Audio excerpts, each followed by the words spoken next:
নমস্কাৰ। এই মুহূৰ্তত অসমৰ উত্তৰাখী জনতালৈ দিব ওলাইছো ডাঙৰ খবৰ। আজি হৈছে 28 নৱেম্বৰ। আজি অসমৰ লাখ লাখ দুখীয়াসকললৈ কেইখনমান চৰকাৰী আঁচনিলৈ দিব ওলাইছো ডাঙৰ খবৰ। তো যিসকল মানুহে ভিডিঅ'টোত ক্লিক কৰিছে অনুগ্ৰহ কৰি ভিডিঅ'টো স্কিপ নকৰি প্ৰথমৰ পৰা শেষলৈ চাই থাকিব, কিয়নো এইটো ভিডিঅ'ৰ মাজত অসম চৰকাৰে নতুনকৈ আৰম্ভ কৰা 2500 টকা প্ৰদানৰ আঁচনিৰ পৰা আৰম্ভ কৰি অৰুণোদয় আঁচনি আৰু ৰেচন কাৰ্ডলৈ কেইখনমান গুৰুত্বপূৰ্ণ খবৰ আপোনালোকক প্ৰদান কৰিম। অনুগ্ৰহ কৰি ভিডিঅ'টোত ক্লিক কৰিছে যদি ভিডিঅ'টো স্কিপ নকৰি প্ৰথমৰ পৰা শেষলৈ চাই থাকিব। লগতে মোৰ চেনেলত নতুন হ'লে প্লিজ চেনেলটো ছাবস্ক্ৰাইব কৰি মোৰ লগত থাকিব। তো বলক ভিডিঅ'টো আৰম্ভ কৰি আজি প্ৰথমটো গুৰুত্বপূৰ্ণ খবৰৰ বিষয়ে বিস্তাৰিত জানি লওক। আজি প্ৰথমটো গুৰুত্বপূৰ্ণ খবৰ হ'ল মুখ্যমন্ত্ৰী জীৱন প্ৰেৰণা আঁচনিলৈ। এইখন আঁচনিৰ জৰিয়তে অসম চৰকাৰে প্ৰতি মাহতে 2500 টকা প্ৰদান কৰিব। তো কোনবোৰে লাভ কৰিব, কেনেকৈ আবেদন কৰিব, সবিস্তাৰে এতিয়া আপোনালোকক জনাই দিম। অনুগ্ৰহ কৰি ভিডিঅ'টোত ক্লিক কৰিছে যদি ভিডিঅ'টো স্কিপ নকৰি চাই থাকিব। তো যিসকলে এতিয়ালৈকে মুখ্যমন্ত্ৰী জীৱন প্ৰেৰণা আঁচনিত আবেদন কৰা নাই সেইসকলে অহা 30 নৱেম্বৰ তাৰিখৰ ভিতৰতেই কৰিব লাগিব আবেদন। আঁচনিখনলৈ ইয়াতে কি কোৱা হৈছে পঢ়ি আপোনালোকক বিতংভাৱে শুনাই দিছোঁ। ইয়াতে লিখা আছে, শেহতীয়াকৈ স্নাতক উত্তীৰ্ণ যুৱক যুৱতীলৈ অসম চৰকাৰৰ উদগনি, এবছৰলৈ মাহিলী 2500 টকাকৈ সাহায্য। আবেদনৰ অন্তিম তাৰিখ 30 নৱেম্বৰ 2025। তো ইয়াতে উল্লেখ কৰা অনুযায়ী অসম চৰকাৰে মুখ্যমন্ত্ৰী জীৱন প্ৰেৰণা আঁচনিখন স্নাতক উত্তীৰ্ণ যুৱক যুৱতীসকলৰ বাবে আৰম্ভ কৰিছে।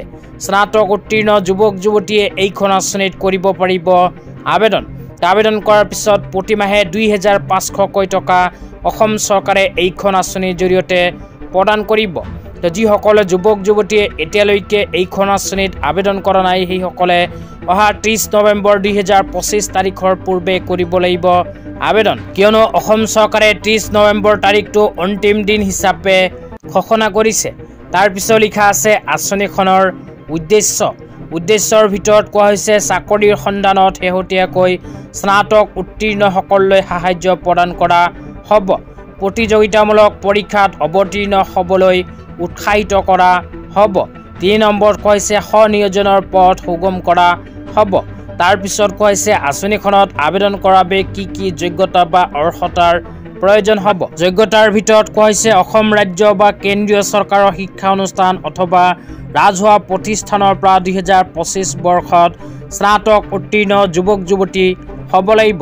ইয়াৰ পিছত কোৱা হৈছে অসমৰ স্থায়ী বাসিন্দা হ'ব লাগিব। এইখন আঁচনিত আবেদন কৰাৰ বাবে এইকেইখন যোগ্যতা আপোনালোকৰ থাকিব লাগিব। তাৰপিছত চৰকাৰৰ ফালৰ পৰা মুকলি কৰা হৈছে এখন বিশেষ হেল্পলাইন নম্বৰ। হেল্পলাইন নম্বৰটো হ'ল 8099897266। এইটো হেল্পলাইন নম্বৰত ফোন কৰি আঁচনিখনৰ বিষয়ে সবিস্তাৰে জানিব পাৰিব। তেতিয়া আপোনালোকক দিব ওলাইছে আজি দ্বিতীয়টো খুবেই গুৰুত্বপূৰ্ণ খবৰ। আজি দ্বিতীয়টো গুৰুত্বপূৰ্ণ খবৰ হ'ল মুখ্যমন্ত্ৰীয়ে প্ৰদান কৰা এখন বিশেষ আপডেট লৈ। ইয়াতে লিখা আছে, আমাৰ সমাজৰ কোনো এখন ঘৰতে অন্নমুঠি গ্ৰহণৰ ক্ষেত্ৰত সামান্য অসুবিধা নোহোৱাকৈ সুনিশ্চিত কৰিবলৈ চাউলৰ পাছতে ইতিমধ্যে দাইল, চেনি আৰু নিমখ বিতৰণৰ কাম আৰম্ভ হৈছে। তাৰপিছত আৰু লিখা আছে, এইবাৰ ৰাজ্যৰ 20 লাখ অৰুণোদয় পৰিয়াললৈ বৃহৎ সকাহ দি আমি প্ৰতিটো ৰন্ধন গেছৰ চিলিণ্ডাৰতে 250 টকাৰ অতিৰিক্ত ৰেহাই দিবলৈ আগবাঢ়িছোঁ। ৰাজ্য চৰকাৰৰ এই বিশেষ পদক্ষেপ সকলোৱে সাদৰেৰে গ্ৰহণ কৰিব বুলি মোৰ আশা। তাৰপিছত আপোনালোকে মোবাইল স্ক্ৰীনত চাব পাৰিছে এনেকুৱা আৰু এখন আপডেট প্ৰদান কৰিছে। ইয়াতে লিখা আছে ৰাজ্যৰ অৰুণোদয় পৰিয়ালসমূহলৈ বৃহৎ সকাহ।